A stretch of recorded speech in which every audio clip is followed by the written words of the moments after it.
오늘 함께 나눌 말씀의 제목은 죄인이라는 것이라는 제목입니다. 시편 51편 말씀으로 우리가 함께 말씀을 나누게 되는데요.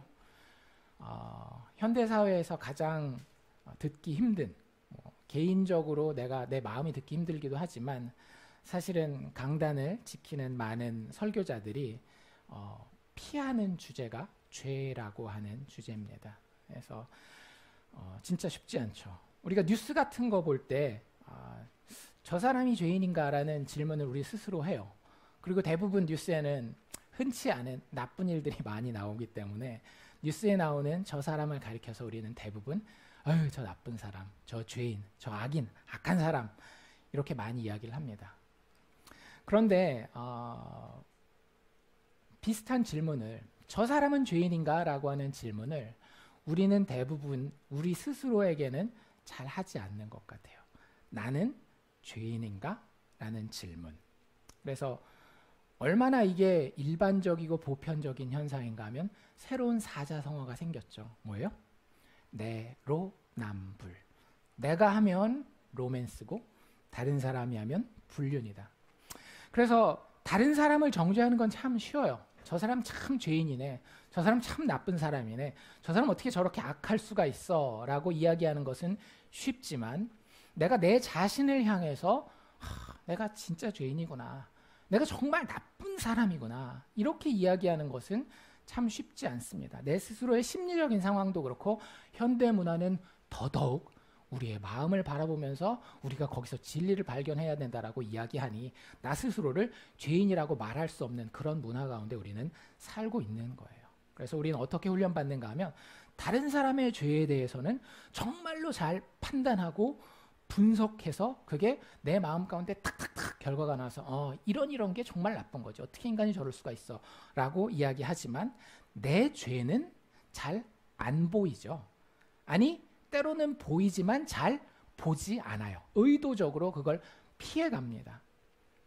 가끔씩 우리가 뭔가 뜨끔하는 경우에 우리 스스로 어떻게 대부분 마음가짐을 가지게 되는가 하면 내가 완벽한 건 아니라도 일정 기준을 세워놓고 그 기준은 넘어가지 않았다라고 나 스스로를 위로합니다. 다른 사람이 혹시 뭐라고 해도 만반의 준비가 다 돼 있는 거예요.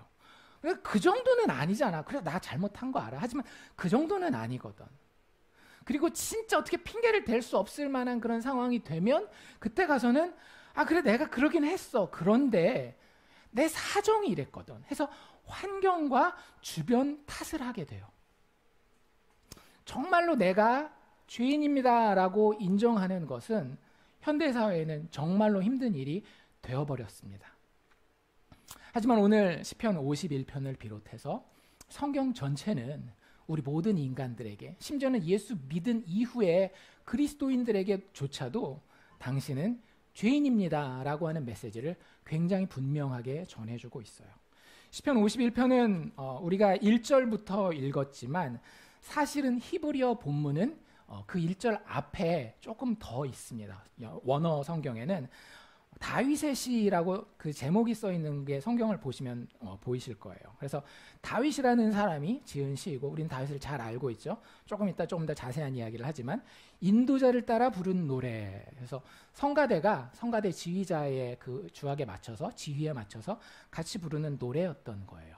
그런데 거기까지는 일반적으로 우리가 그냥 그런가 보다 이렇게 받아들일 수 있는데 그 뒤에 좀 더 독특한 역사적인 배경이 나와 있습니다. 뭐라고 돼 있어요? 다윗이 밧세바와 동침한 후 선지자 나단이 그에게 왔을 때 그때 지었던 시, 이 시의 배경이 그거라는 거예요. 밧세바는 누구인가 하면 다윗이 왕이었을 때에 다윗에게 정말로 충성된 장군들이 있었죠. 부하들이 있었죠. 근데 그 부하 중에 한 명 우리아라고 하는 사람의 아내였어요. 근데 다윗을 위하여, 다윗의 왕국을 위하여 이 우리아가 전쟁터에 나가 있는 동안에 다윗은 이 밧세바를 범하게 됩니다. 그런데 그걸 감추려고 했는데 감출 수 없는 상황이 되죠. 덜컥 임신을 하게 되잖아요. 그래서 그걸 감추기 위해서 죄는 죄를 낳죠. 그렇죠?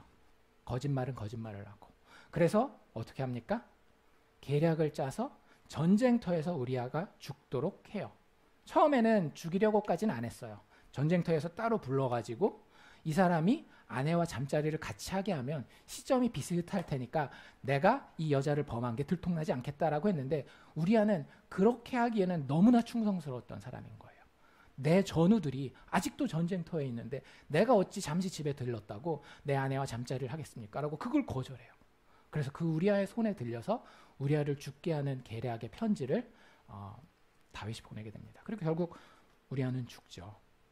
그리고 나서 이제 그 장례 절차가 다 끝나고 나서 다윗이 자기가 진짜 인심 쓰는 것처럼 그 당시에는 미망인이 되면 더 이상은 경제 활동을 할 수가 없잖아요. 그래서 그 당시의 덕은 그 미망인들을 잘 돌보는 것이 덕이었어요. 그래서 위대한 장군 우리아가 죽었으니 그 남은 가족은 내가 책임지겠다라고 하면서 우리아의 아내였던 밧세바를 데리고 와서 다시 삽니다.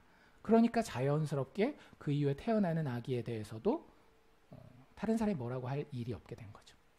아무도 몰라요. 다윗과 아마 요압 장군 정도 그 편지를 받았던 요압 장군 정도만 아는 그런 상황이었던 거예요. 근데 누가 모든 것을 다 알고 계시죠? 하나님은 모든 것을 다 알고 계셔요. 우리의 행동뿐만 아니라 우리의 마음, 그 마음의 동기까지도 하나님은 너무나 다 잘 알고 계시기 때문에 선지자 나단을 다윗에게 보냅니다. 그리고 예화를 들고 비유를 들어서 다윗이 엄청나게 큰 죄를 지었다라는 것을 다윗에게 깨닫게 해요.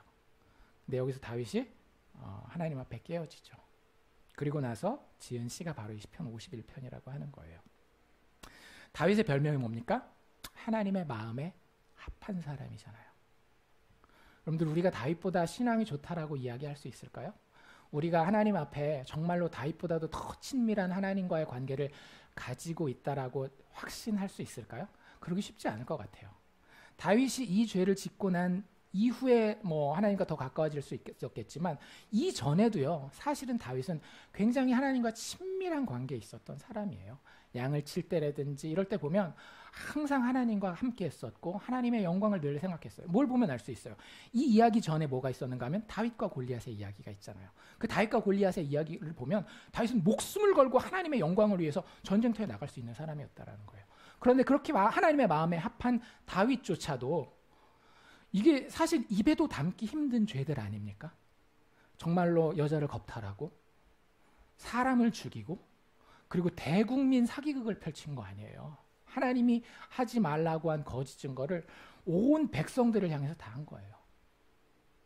하나님의 마음에 합한 사람 다윗이 이런 엄청난 죄를 지을 수 있다라고 한다면 여러분들 우리는요.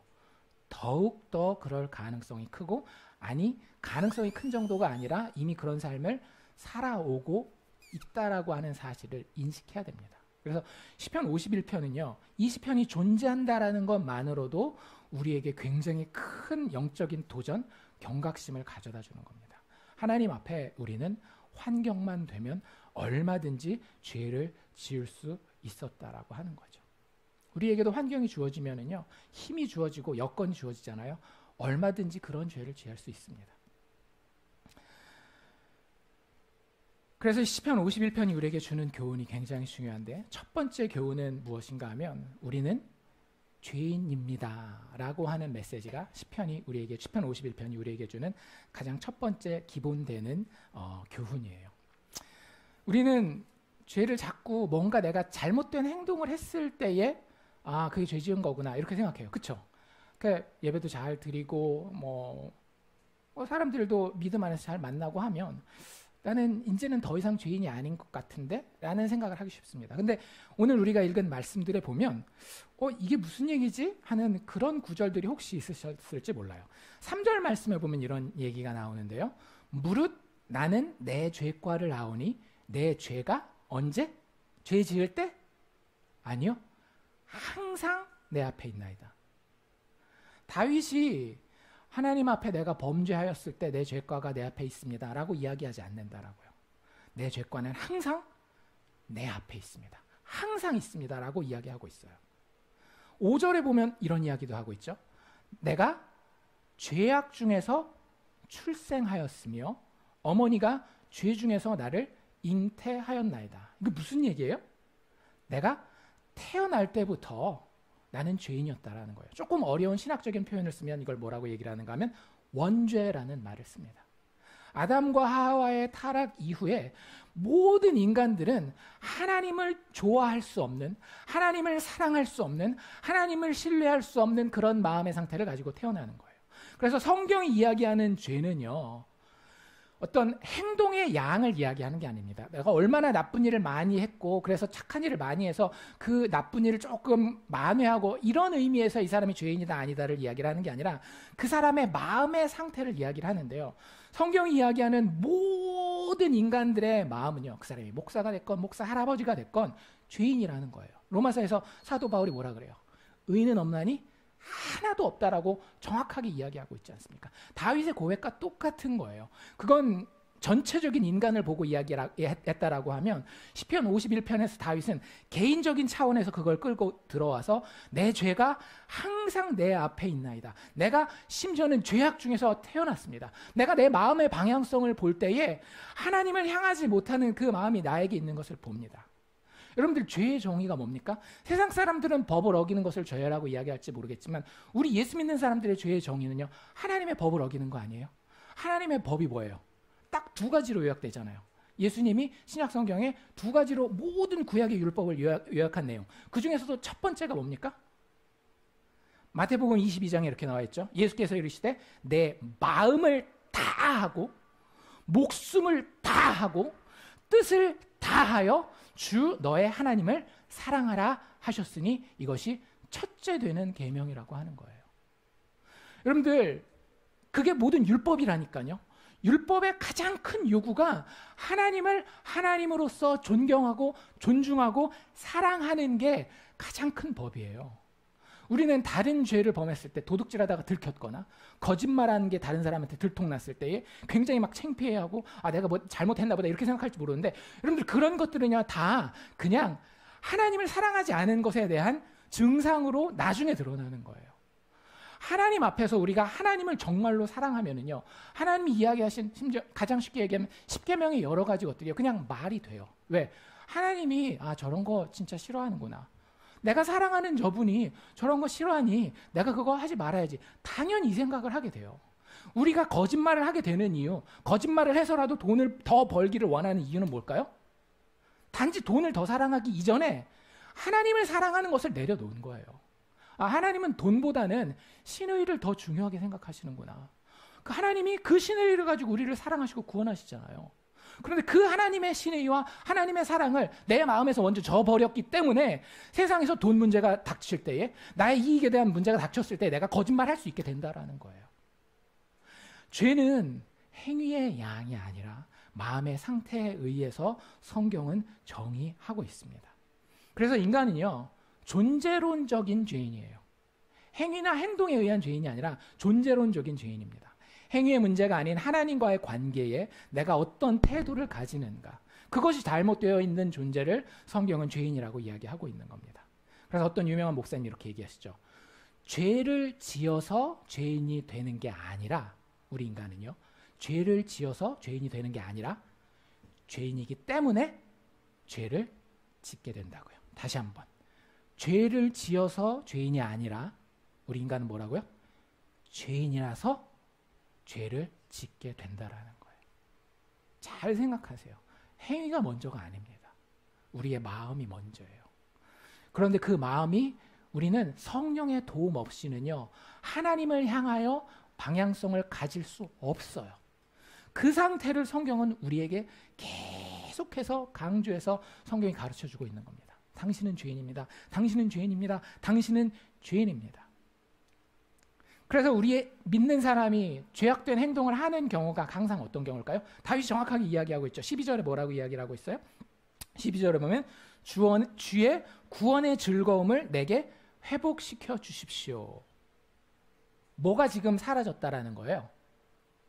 하나님이 나를 구원해 주신 그 구원의 즐거움, 하나님 나를 얼마나 사랑하셨는지 그 두근거림이 사라졌을 때에 여자를 겁탈하게 된 것이고, 사람을 죽이게 된 것이고, 전 국민을 대상으로 거짓 증거하게 된 거예요. 여러분들, 여기에 죄의 핵심이 있는 겁니다. 하나님을 향한 기쁨이 사라졌을 때에, 종교 행위가 사라졌을 때가 아니라 우리 어떤 도덕적인 양심이 무너졌을 때가 아니라 하나님을 향한 기쁨이 사라졌을 때에 우리는 죄의 행동을 하게 됩니다. 왜? 죄인의 마음을 우리 안에 계속 배양하는 상태가 되었기 때문에. 인간이 죄인이라고 하는 것은요, 성령의 도움 없이는 우리 마음이 하나님을 알지도 사랑하지도 않는 상태에 있다라고 하는 것을 이야기한다라는 거예요. 그래서 우리는 다 뭐다? 죄인이다. 그래서 두 번째로 시편 51편이 우리에게 이야기하고자 하는 교훈은 무엇인가 하면 당신은 회개해야 합니다 라고 하는 것이 시편 51편이 우리에게 주는 교훈입니다. 여러분들, 우리는 회개해야 합니다. 근데 회개가 뭘까요? 많은 사람들이 회개가 그 어떤 인간적으로 내가 잘못했으니까 앞으로는 그러지 말아야지 이런 다짐하는 걸 회개로 생각하기가 되게 쉬워요. 후회하거나 뭐 이런 것들. 근데 그렇지 않아요. 성경 전체에서 회개는 뭐냐 하면 인간이 할 수 있는 게 아니라 하나님께서 도와주셔야 할 수 있는 거예요. 조금 다른 말로 표현하면 죄를 깨닫게 하시는 하나님의 역사, 즉 성령의 역사라고 하는 거예요. 아까 죄가 뭐라 그랬어요? 마음에서 일어나는 일이라고 얘기 드렸잖아요. 근데 그 마음을 성령께서 만지셔서 내가 지금까지 깨닫지 못하고 인정하지 않던 것을 깨닫고 인정하게 되는 겁니다. 하나님이 얼마나 거룩한 분이신지를 여러분들이 보게 돼요. 그리고 그 하나님의 거룩하고 하나님의 아름답고 하나님의 사랑하시는 모습과 비교해서 내가 얼마나 추악한 죄인인지가, 내가 얼마나 더럽고 보잘것없는 존재인지가, 그 하나님을 얼마나 대적하고 미워하는 존재인지가 성령의 역사를 통해서 우리 마음 가운데에 비춰지게 되는 겁니다. 하나님을 사랑하라고 이야기를 했잖아요. 그랬는데 하나님 사랑하는 것이 우리에게 평상시에 진짜 중요한 것으로 자리 잡고 있나요? 많은 경우에 그렇지 않잖아요. 하나님 사랑하지 않는 거 뭐 그럴 수도 있죠. 뭐 제가 바쁘다 보니까 오늘 말씀 못 볼 수도 있고 기도 못 할 수도 있고 뭐 그 정도는 하나님이 이해해 주셔야 되는 거 아닌가요? 그냥 이렇게 생각하고 넘어가요. 그거 별 큰 죄 아니라고 생각하잖아요. 도둑질하고 다른 사람이 나한테 이렇게 벌을 내릴 수 있는 거, 그런 건 크게 생각하지만 하나님에 대한 거 우리 마음으로 그렇게 심각하게 느끼지 않는 경우가 너무 많다라는 거예요. 그런데 진짜 그런가요? 여러분들 결혼을 했어요. 결혼을 한 남녀가 서로 바람 피우지 않아요. 그게 정당한 법이잖아요. 한 사람이 바람을 피우면 우리 그거 뭐라고 얘기해요? 죄라고 이야기하죠. 잘못됐다라고 이야기하죠. 그런데 이런 부부가 있다라고 해봅시다. 남편과 아내가 있는데 둘 다 바람도 안 피고 너무나 잘해요. 남편이 뭐 결혼 기념일만 되면 늘 선물 해다 주고요. 발렌타인 되면 늘 초콜릿 갖다 주고, 무슨 행사 있으면 항상 꽃 사주고, 좋은 데 있으면 다 내려가서 먹여주고 막 잘해줘요. 근데 사실 이 남편은 이 아내한테 어떤 즐거움도 없어요. 사실 이 남자의 마음에는 다른 여자가 있습니다. 그 여자랑 같이 자지는 않아요. 근데 이 아내한테는 마음은 없이 행동만 하는 거예요. 이 남자 죄인입니까? 아닙니까? 이 남자 자기 아내한테 잘하고 있는 겁니까? 못하고 있는 겁니까? 법을 어기진 않았죠. 누가 잡아가진 않을 거예요. 근데 여러분들 잘 생각해 보십시오. 우리가 결혼해서 살고 있다라고 한다면 내 배우자가 진짜 나한테 그래요. 밥 잘 차려줘요. 뭐 아내로 오히려 바꿔서 얘기할 걸까요? 밥 잘 차려줘요. 옷도 말끔하게 늘 해줘요. 자기도 같이 일하면서 늘 신경 써가지고 내 밖에 나가가지고 창피당하지 않게 정말 뒷발에 내줘도 잘해줘요. 근데 항상 마음속에는 다른 남자 생각이야. 법 어기지 않았죠? 세상 사람들이 보기에 도리를 다 하고 있죠? 정말 그 정도면 괜찮습니까? 안 그렇잖아요. 다 필요 없고, 초콜릿도 필요 없고, 보석도 필요 없고, 좋은 음식 다 필요 없으니까 그 마음을 나에게 주세요. 이게 우리의 마음 아닌가요? 여러분들, 인간 세상에서 살아갈 때에 왜 법이라고 하는 게 생겼는지를 좀 생각해 볼 필요가 있어요. 법은 왜 생겼을까요? 단지 뭔가 행동을 제한하기 위해 생기는 게 아니라 사실 모든 법은요, 하나님께서 내려준 법에 근거한 것들이고요. 그리고 그 법의 근원을 살펴보면 인간 관계에 있습니다. 그 관계가 망가지지 않고 그 관계가 어떻게 하면 건강하게 잘 유지될까를 위해서 사회적으로 이렇게 시스템을 만들어 놓은 게 사실은 법이에요. 왜냐하면 하나님이 그렇게 법을 만드셨기 때문에. 하나님과 하나님 자녀들 사이에 하나님의 신부된 우리와 그 관계에서 그 관계가 어떻게 하면 아름답게 이어질까를 하나님이 고민해서 우리가 알아들을 수 있는 방법으로 우리가 육체를 입고 사는 동안에 지킬 수 있도록 주신 게 법이기 때문에 세상의 모든 법은 사실은 그 관계에 있는 거예요. 그런데 그 관계의 핵심은 어디에 있어요? 마음에 있더라고요. 행위에 있는 게 절대 아니에요. 회개는 내 마음이 얼마나 부패했는지 진실로 깨닫고 하나님 앞에 울며 꿇어 넘어지는 겁니다. 내 마음이 확 깨지는 그걸 회개라고 얘기하는 거예요. 그게 인간의 힘으로 될 것 같아요? 절대 안 돼요. 돈 조금만 통장에 있어 보십시오. 내 생활이 조금만 편안하고 내 건강이 내 손아귀에 있다라고 생각하면은요, 하나님이 그렇게까지 내 마음에 간절하게 느껴지지 않아요. 못 느끼십니까? 저 너무너무 자주 느껴요. 그걸 하나님 앞에 슬픈 줄 알고 엎드려지고 내 마음을 깨뜨리는 것을 성경은 회개라고 이야기를 한다고요. 5절에 뭐라고 얘기를 하고 있어요? 6절이죠. 보소서 주께서는 무엇을 원한다? 중심이 진실함을 원한다고요. 하나님 다른 것 원하는 게 아니라고요. 우리의 진실한 마음, 중심을 원한다라는 거예요. 그 중심이 하나님을 사랑하지도 않는데 하나님을 사랑하는 것처럼 포장되어 있는 그것 하나님 앞에 다 깨뜨려 놓고 하나님 내가 이렇게 부족합니다. 이렇게까지 하나님을 사랑하지 못하는 이 마음 어떻게 해야 될까요? 하나님 제발 도와주십시오. 하나님의 관점에서 내 행위를 보게 되고 내 말을 보게 되고 내 마음이 어떤지를 확인하게 되는 거예요. 그래서 다른 세상의 법이 규칙이 뭐라고 이야기하는지가 중요하지 않아요. 4절에 뭐라고 해요? 내가 주께만 범죄하였사오니 주의 목전에 주님의 눈이 주님 보시는 주님 그 시야에 주님 목전에서 악을 행하였습니다. 이렇게 이야기하고 있잖아요. 그게 진짜 회개라고 하는 거예요. 하나님의 절대적인 그 마음을 요구하는 사랑의 법 안에서 내 심장이 완전히 깨지는 겁니다. 너무나 부족한 나의 사랑과 신뢰 정도를 보고 하나님 그거 어떻게 보실까요? 그걸 기쁘게 보셔요. 하나님 우리가 완벽하게 사랑하는 걸 원하시는 게 아니라 그건 우리가 너무나 부족하기 때문에 때로는 감당하지 못할 때가 많이 있다는 거 주님 알고 계셔요. 하나님은 오히려 그렇게 깨진 마음을 원하시는 거예요. 제 얘기가 아니라 다윗의 고백이에요. 17절에 뭐라고 이야기하고 있어요? 17절에 보면 하나님께서 구하시는 제사는 무엇이다? 상한 심령이라. 하나님이요 상하고 통회하는 마음을 주께서 멸시하지 아니하시리이다. 하나님 이걸 원하시는 거예요. 이런 회개를 원하시는 거예요. 예수님이 오셔서 천국 복음을 선포하시잖아요. 첫 메시지가 뭐였어요? 당신은 사랑받기 위해 태어난 사람? 아니잖아요. 예수 그리스도의 첫 메시지는 회개하라. 천국이 가까웠느니라. 왜요? 회개가 선행되지 않고는 우리는 절대 하나님 앞에 회복된 존재가 될 수 없어요.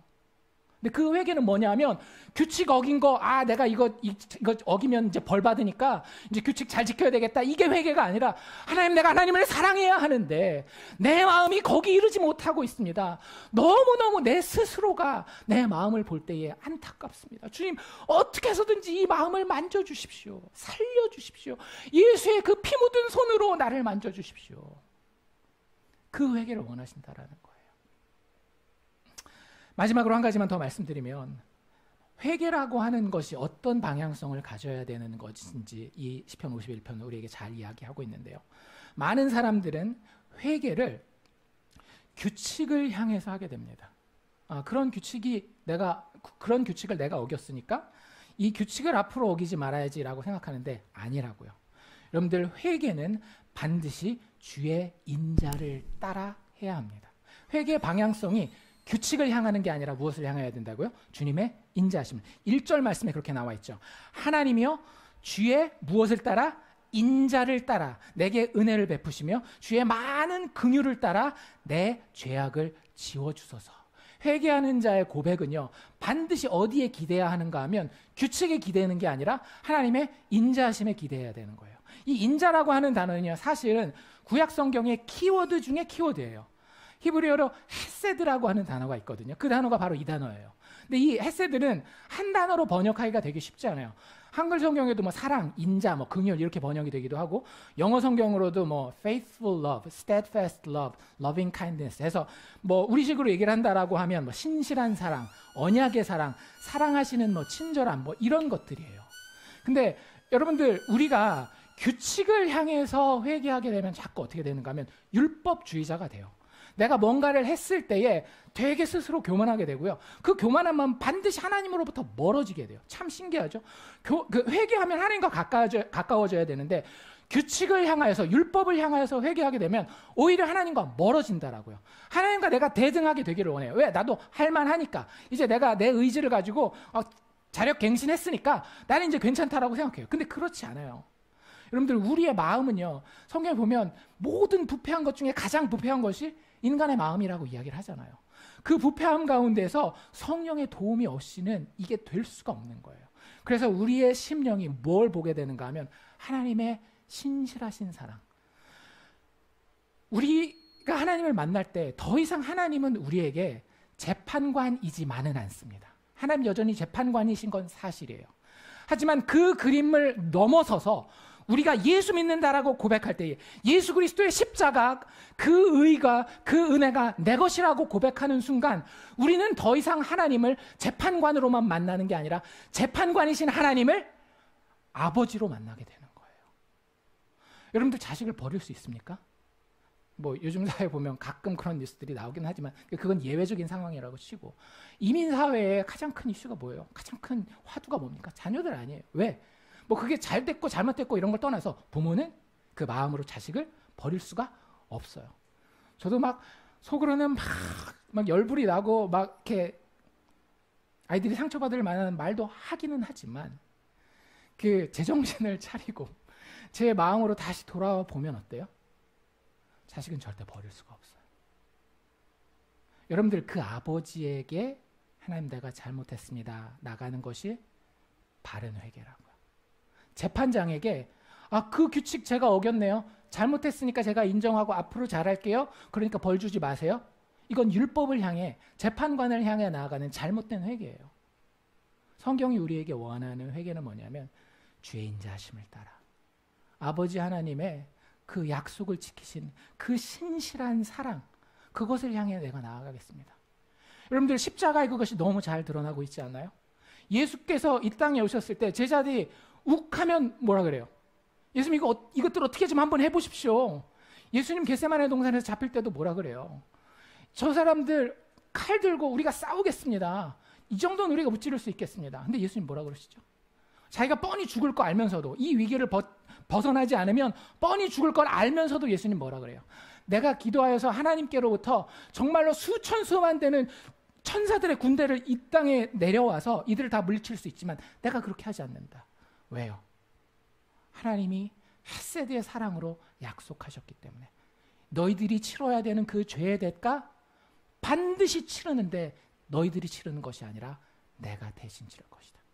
그래서 예수 그리스도께서 십자가에 못 박혀 죽으실 때에 하나님의 능력으로 얼마든지 다시 내려올 수 있었어요. 자기를 욕하는 자들 얼마든지 그 자리에서 심판에 끝장내실 수 있었어요. 하지만 그렇게 하지 않으십니다.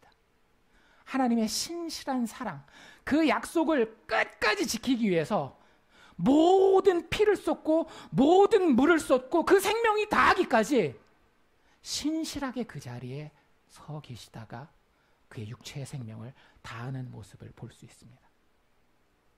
여러분들, 그 사랑을 바라볼 때요, 나를 이렇게까지 사랑하신 분이 계시구나, 그분이 믿어지고 그분의 그 사랑이 내 안에 감격스러울 때 비로소 우리는 바른 회개의 자리에 나아가게 되는 거예요. 그리스도인들이 예수 믿고 죄 짓잖아요. 여러분들, 우리는 더 이상 율법을 범하는 존재가 아닙니다. 우리는 이제 하나님의 사랑을 범하는 존재예요. 사실 이게 더 마음 아픈 거예요. 율법을 범하는 존재는요, 아픈 마음이 없어요. 그냥 그 대가를 받는 것만 피하기를 원하지. 근데 사랑을 범하는 죄는요, 그 마음 가운데 깨짐이 있습니다. 그 사람이요, 진짜 더 나은 사람이 돼요.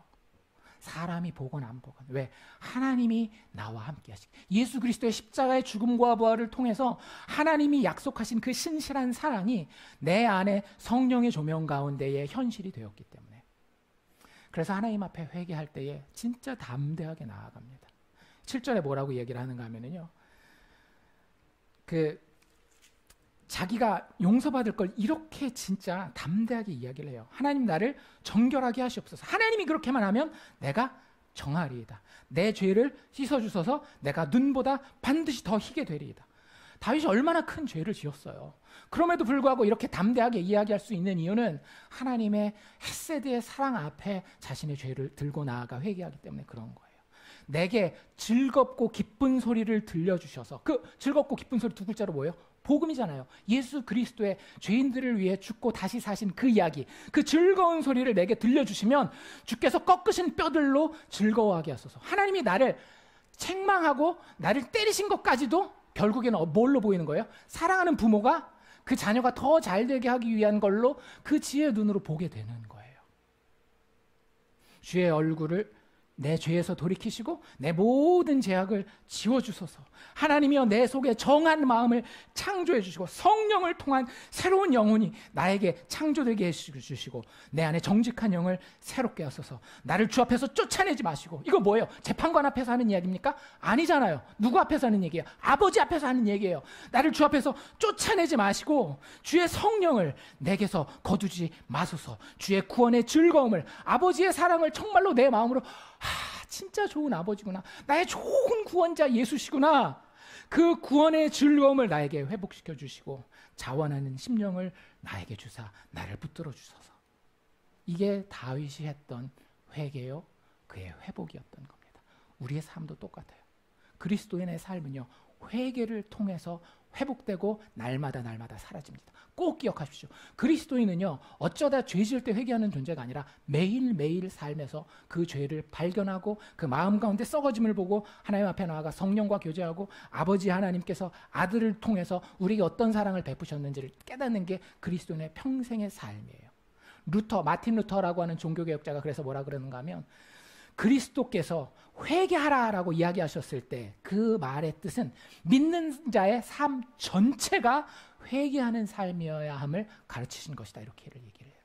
그러니까 회개가 없는 그리스도인의 삶은요, 거룩해 보일지 모르겠지만 하나님이 원하시는 삶이 아니라는 거예요. 종교개혁자만 이렇게 얘기를 하는 게 아니라 요한일서에 보면 사도 요한도 이런 이야기를 하죠. 만일 우리가 죄가 없다고 하면 그때는 어떤 존재가 될까요? 스스로 속이고 또 진리가 우리 속에 있지 않다라고 정확하게 얘기를 하고 있어요. 다시 읽어드릴게요. 만일 우리가 죄가 없다라고 말하면, 매일매일 살면서 죄가 없다라고 말하면 스스로 속이고 또 진리가 우리 속에 있지 아니할 것이요, 반대되는 삶이 있다라는 거예요. 만일 우리가 우리 죄를 자백하면. 누구에게 자백한 거예요? 재판관에게? 아니요, 아버지에게 자백하면 그는 미쁘시고 의로우사 우리 죄를 사하시며 우리를 모든 불의에서 아들의 피를 통하여 깨끗게 하실 것이요. 이게 그리스도인의 삶입니다. 여러분들, 다윗은 의인일까요? 죄인일까요? 갑자기 헷갈리네요.